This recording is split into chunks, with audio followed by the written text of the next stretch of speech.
우선 이제 다음에 내용을 좀 더 이렇게 풀어보면은, 사실 꼭 능엄이 아니라 하더라도 부처님이 이렇게 수행을 통해서 깨달음을 이루고 하시고 또 그 깨달으신 내용을 가지고 중생을 교화하셨는데 그 궁극의 뜻이 무엇이냐 했을 때 우리들에게 수행을 통해서 사회와 이웃에 회양하는 삶을 살아라.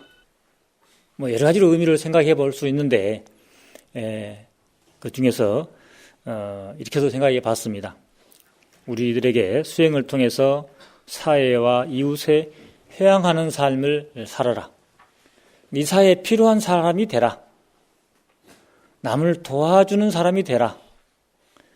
도움을 받는 것도 기분이 좋지만 사실 진정한 기쁨은 남을 도와줬을 때 그래서 사회에서도 보면은 좀 벌어서 나중에 여유가 좀 생기고 그래서 남을 좀 도와주고 살았으면 좋겠다. 다들 그게 소원이에요. 이제 보통 사람들의 소원이.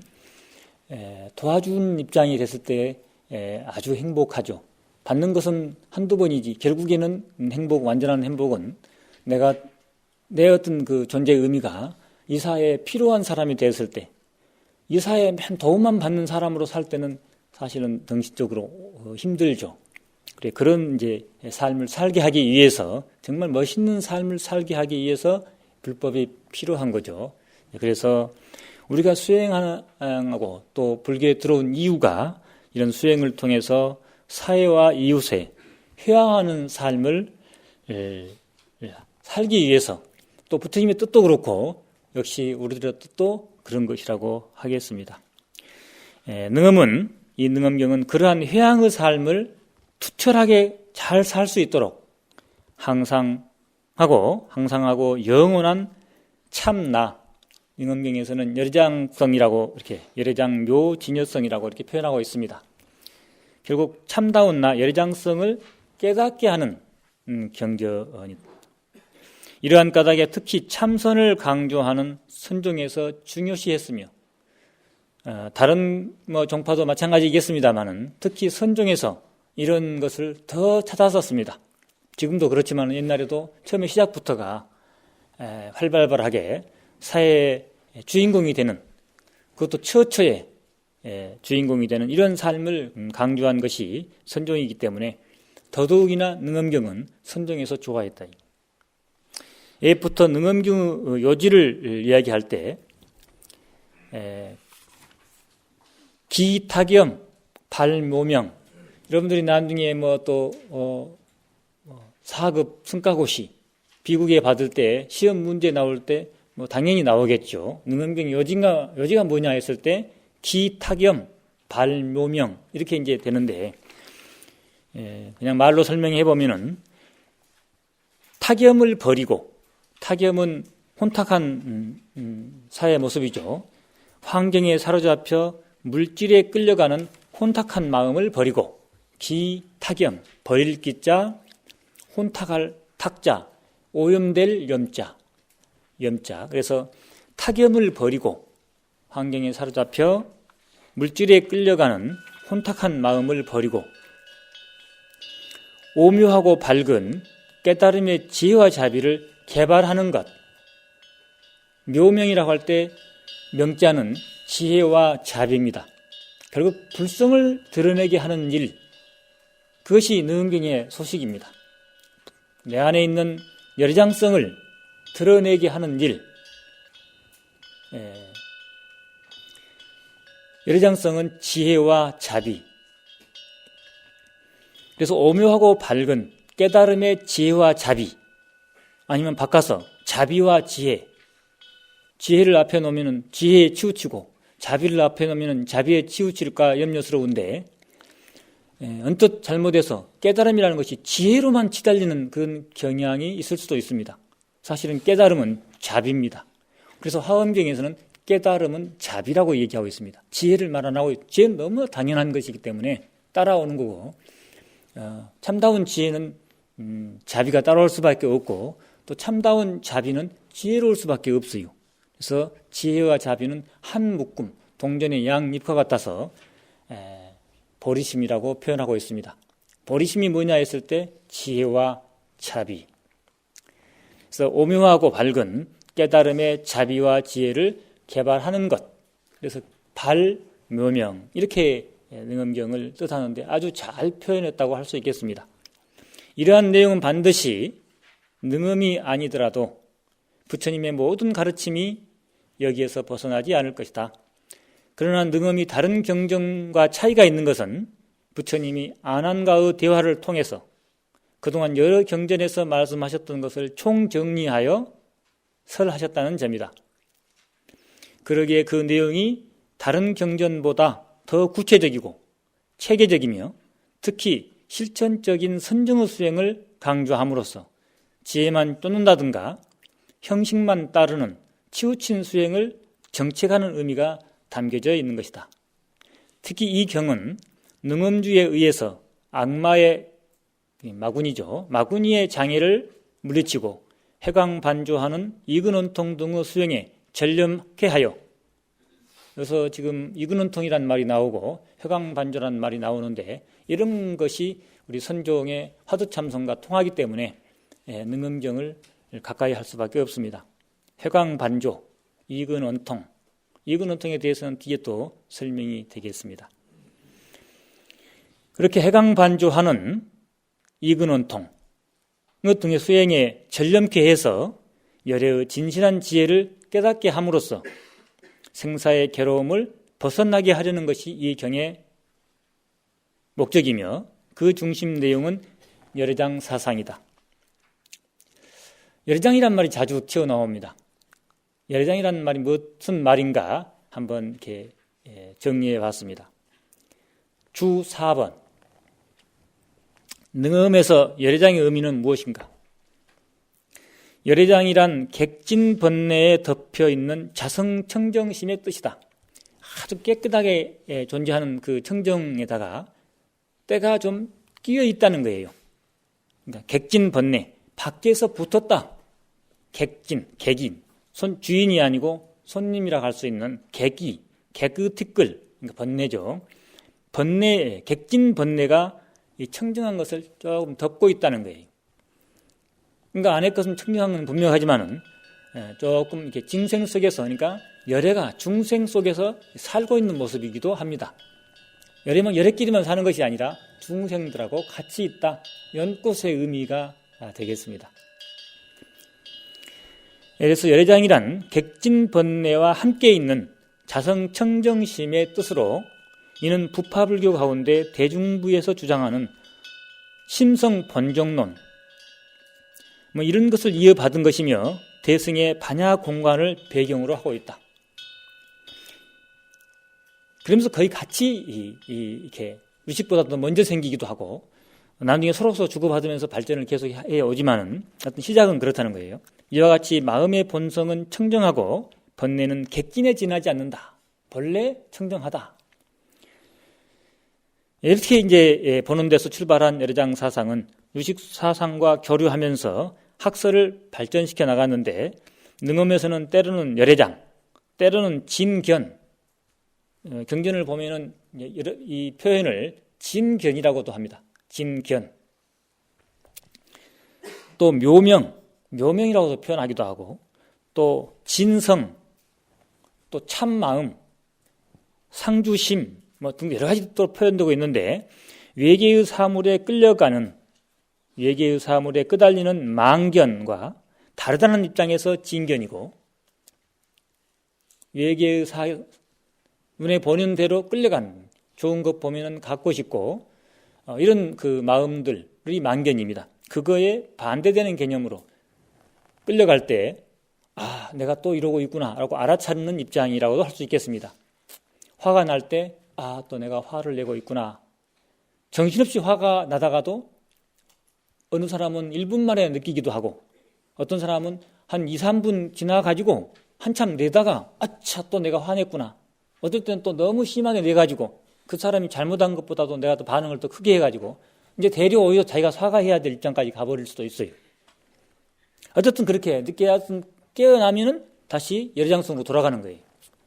방향이. 어쨌든 그렇게 이 망견과 다르다는 입장에서 진견이라고 하고, 어떤 환경에 처하더라도 변함이 없으므로 묘명이라고 하기도 하고, 아까 대불정에서 설명을 많이 했었죠. 또 모든 법의 근본이 되므로 진성이라고도 한다. 그리고 세금 등의 이러한 현상은 그 어떤 것에 나오는 것도 아니고, 세금이란 현실에 존재하고 있는 색, 수상, 행식 등이 세금이에요. 이런 세금, 바깥의 대상들은 어떤 것에 나오는 인연도 아니고 자체가 따로 있는 자연도 아닌, 다만 우리의 열애장성이 필요한 상태에서, 바깥의 대상들이 사실은 우리 열애장성이 필요한 상태에서 그것이 진짜 있는 것처럼, 재물, 황금은 좋은 것이다 이런 생각이, 그건 본래 있는 것이 아니고 우리가 잠시 열애장성이 필요해가지고 거기에 번뇌가 구름이 쫙 끼어버리니까 희비뚜루한 눈으로 보니까 그게 좋게 보여가지고 홀려버린다. 그래서 있는 것이지 실제 있는 것은 아니더라. 그래서 열애장성이 필요한 상태, 이건 또 필요라는 말을 쓰고 있어요. 능엄경에서는 우리의 열애장성이 필요해졌대요. 필요하니까 그냥 눈이 그냥 희미리하게 떠져가지고, 그래 필요한 상태, 즉 지혜가 무명에 덮인 상태에서 근경이 우리의 눈과 바깥의 대상, 기와 소리 이렇게 서로서로 주고받는 이런 근경이 서로 반연해서, 주관과 객관이 서로 반영하면서 형성된 하나의 허망한 현상에 지나지 않는다. 우리가 집착할 수 있는, 중생들이 집착할 수 있는 오욕의 대상이 사실은 열애장이 필요해가지고 생긴 허망한 현상에 지나지 않는다. 실체가 있는 것이 아니라, 대통령, 어떤 사람은 대통령 병에 걸렸다고 표현까지 하죠. 그 사람을 너무 심하게 비판했을 때, 대통령이라는 것은 상당히 모든 사람이 다 좋아하는 건데, 어렸을 때 느닷없이 난 대통령이 되고 싶다고 이렇게 발표한 일도 있고 그러는데, 어쨌든 대통령 병에 걸렸다. 어린 것도 아니고 큰 어른이 돼 죽을 때까지 대통령 병에 걸려가지고 끝내 대통령 못 해보고 죽은 사람도 있고, 한번 해보고 나서 후회한 사람도 있고, 등등.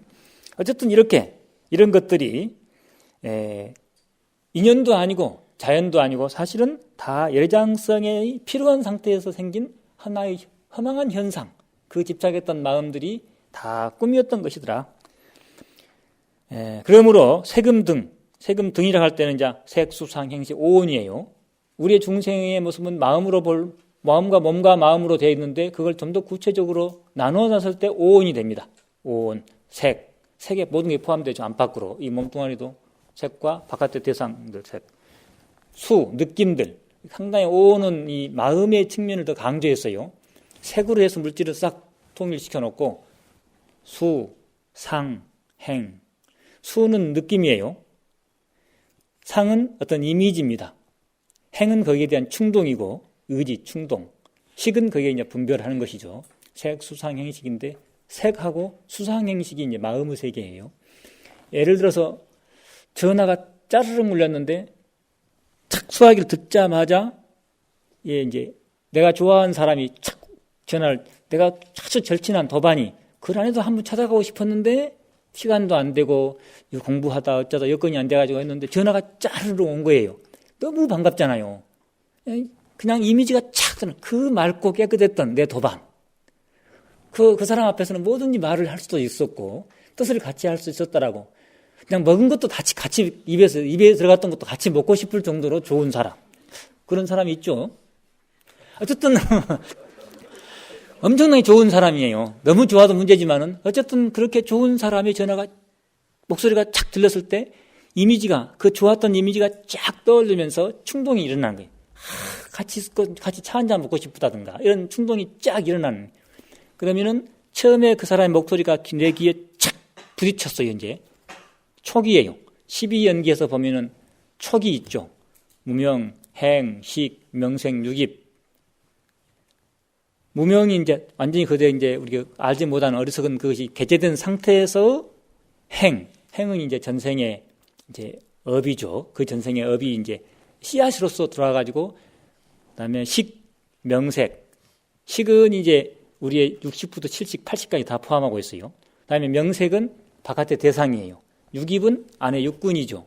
근데 육군이라고 안 하고 유깁이라고 했는데, 입자가 거기에 뜻이 깊어요. 다른 데서는 입처로 표현합니다. 처음에 초기에는. 그러다가 나중에는 입이로 표현, 육입이라고 하는데 육처나 육입이나 같은 의미, 통로라는 의미가 됩니다. 그러니까 육군 혼자 있으면 그냥 육군인데 바깥의 육경과의 관계 속에서 육군을 표현할 때는 육처라고 한다든가 육입이라고 한다든가 이렇게 표현이 되고 있어요. 그러니까 거기에는 조금 그냥 단순한 육군이 아니고 육경 바깥의 대상 6가지 경계에 대해서 이쪽 입장이에요. 그러니까 통로 또는 뭐 장소, 마음이 분별할 수 있는 장소가 된 거죠. 이제 통로가 되고. 그래서 이제 거기서 12연계에서는 육입이라고, 육군이라고 안 하고 육입이라고 했습니다. 우리가 반야신경에서 안입이 설신이가 없다는 말이 눈, 코, 귀 자체가 없다는 말이 아니라 육입적인 것이 없다는 거예요.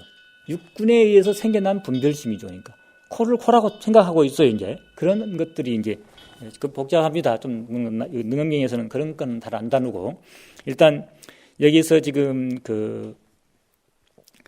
이야기가 이제 12연기에서 촉을 이야기하다 보니까 약간 설명을 하다 보니까 뒤에 건 다 자세히 설명하기로 하고 그 촉 근경식 3사 하합했을 때 촉이에요. 무명, 행, 그다음에 식, 명색, 육입 이 세 개가 근경식이에요.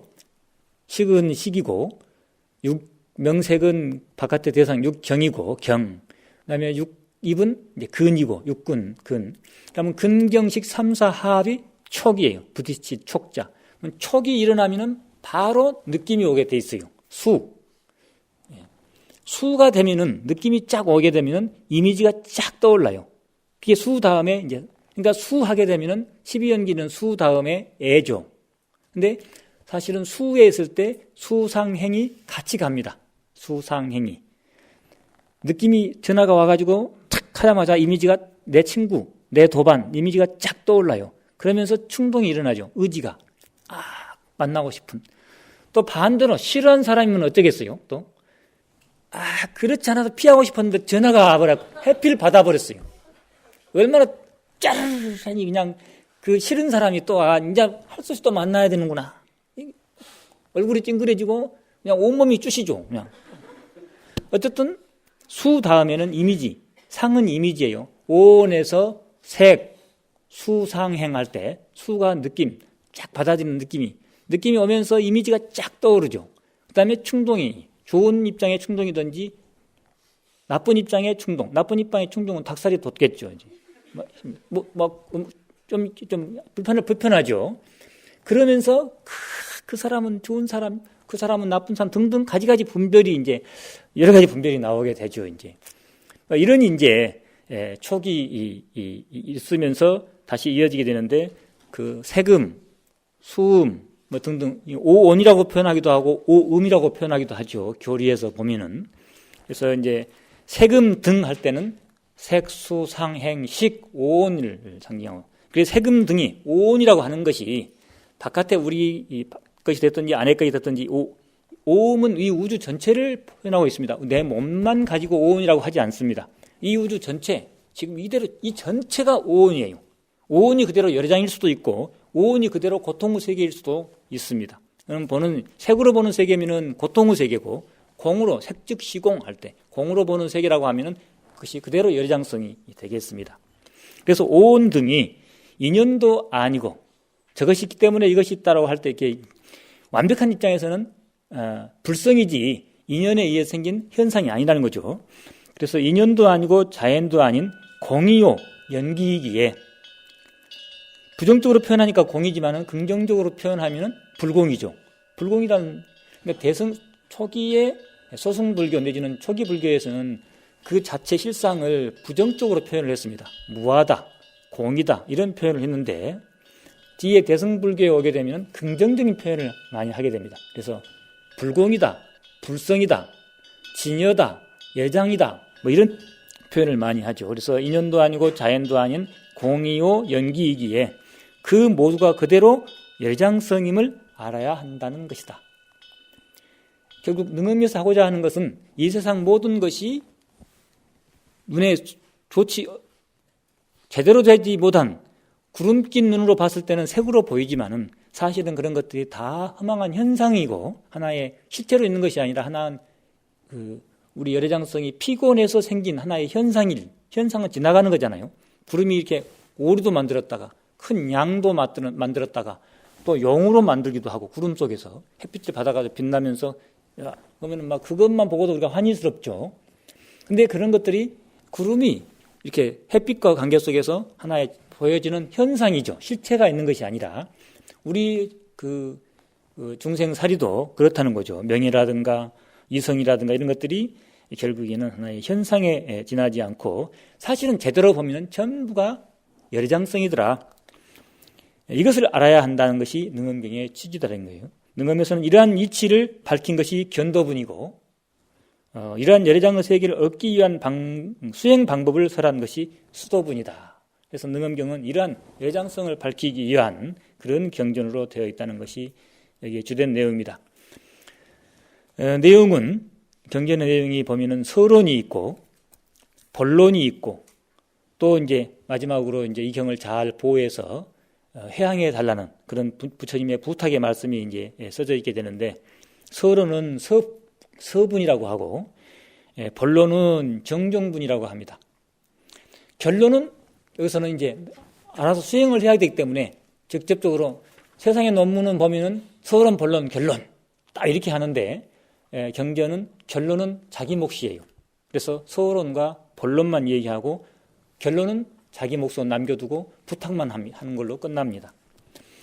이렇게 되어 있는데 그 가운데 본론은 다시 서론, 본론, 결론, 서론, 본론하고 유통한 다음에 부탁의 말을 한 다음에 이 본론에서 다시 견도분과 수도분 또 증가분, 결경분, 조도분. 결경분은 여기서 이제 경 제목에 대한 이야기고 조도분은 이제 수행을 해가는 데 있어서 어떤 그 대치 방법들, 그때 마구니도 나타날 수 있고 등등 이런 것들을 설명한 부분이 조도분인데, 여기서 견도분은 이제 불교를 알게 하는 것, 무엇이 진짜고 무엇이 가짜인지, 내가 지금 일상생활 속에서 마음을 쓰고 사는데 어떤 마음이 진짜고 어떤 마음이 가짜고 이런 것을 이제 분명히 밝혀주는, 결국 그것이 열애장성을 밝혀주기, 내 안에 있는 열애장성이 이것이라는 것을 밝혀주죠. 열애장성을 보고 살아간 사람은 제대로 가는 이제 인이 될 거고, 열애장성을 모르고 무조건 쫓아가면은 아무리 예를 들어서 깨달음에 집착을 하고 있다면 그 사람은 깨어있는 사람이 아니죠. 깨어있다는 것은 어디에도 집착하지 아니한 정말 열애장성이 환하게 드러내는 입장에서 수행해야 되는데, 깨달음에 집착을 어서 깨달아야지, 그거에서만 너무 천착하고 있다면 이 사람은 깨어있는 사람이 아니고 깨달음이 하나의 욕심의 대상이 되어가지고 집착하고 있는 사람이죠. 이 사람은 절대 깨달을 수가 없죠. 방향이 전혀 달라요. 똑같이 선방에 앉아있지만 이 사람은 더 점점 고통 속으로 자기 어떤 그런 껍질 속으로 들어가가지고 실제는 남에게도 피해를 주고 자신도 괴로워요. 병도 나고. 어쨌든 견도분은 그 방향성을, 또 자기가 어디에 서 있는지 자기 위치성을 알게 해주는 그런 내용으로 되어 있습니다. 그 다음에 이제 제대로 안 다음에 어떻게 살아갈 것인가, 무수중의 입장에서 수중, 이런 것들을 이제 확실하게 이야기해 주는 것이 이제 수도분이 되겠고, 그 다음에 증가분은 수행을 하면 한 만큼 어느 수치에 서게 되는가, 그 수행을 해서 얻어지는 공덕의 단계를 이야기하고 있습니다.